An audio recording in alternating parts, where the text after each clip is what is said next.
Hey guys, in this episode we're finally going to go over my shop and why it's been taking so long to get this video out. It's been a bit messy and it's all because of the guy behind the camera's fault.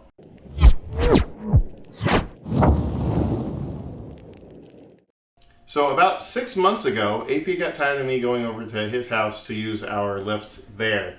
So he decided to find me one, which it ended up breaking a few times. These rams are all new because the last one's exploded. And since we went ahead and did the max jacks, we did the lighting up above.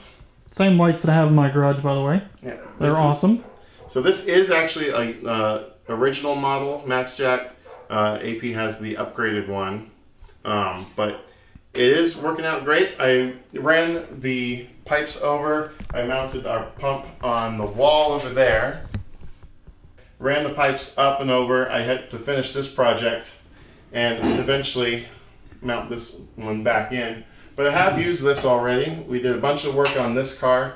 You haven't seen the Mustang in a little while. That's because it really didn't go anywhere for a little while, but it has gone to its first car show. That was pretty fun. Since then, I've gotten everything wired up.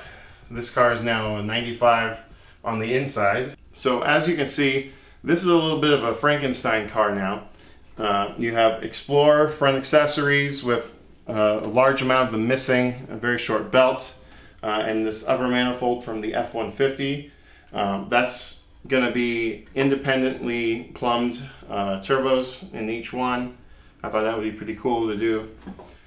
So that's all done. I had to get throttle cable from, I think, Fox Body Mustang to get that to work.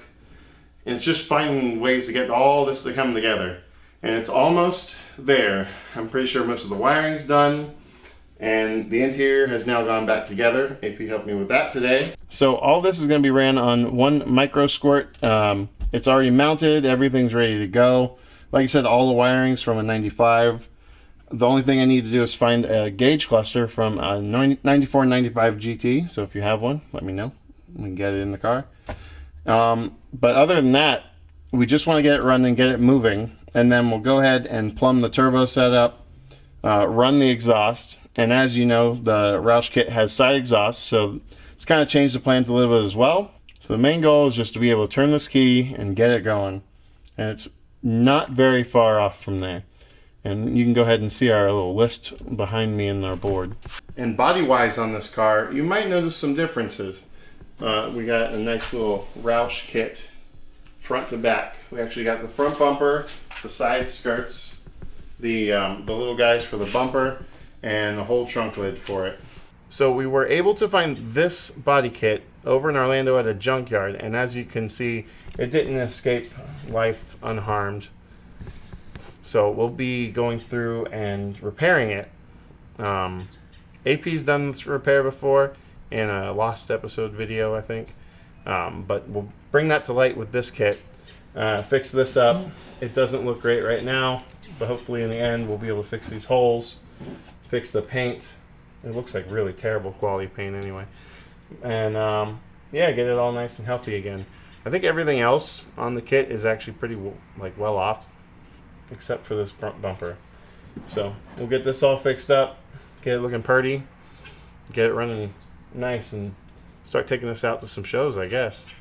Alright guys, so this was just a quick update video, just going over the brief stuff we've done in the shop and to the Mustang here. Hopefully we will be getting some more videos out on this car specifically, and a nice secret one that's coming up here soon. So stay tuned for all those, and I'll see you guys next time. Be sure to like, comment, subscribe.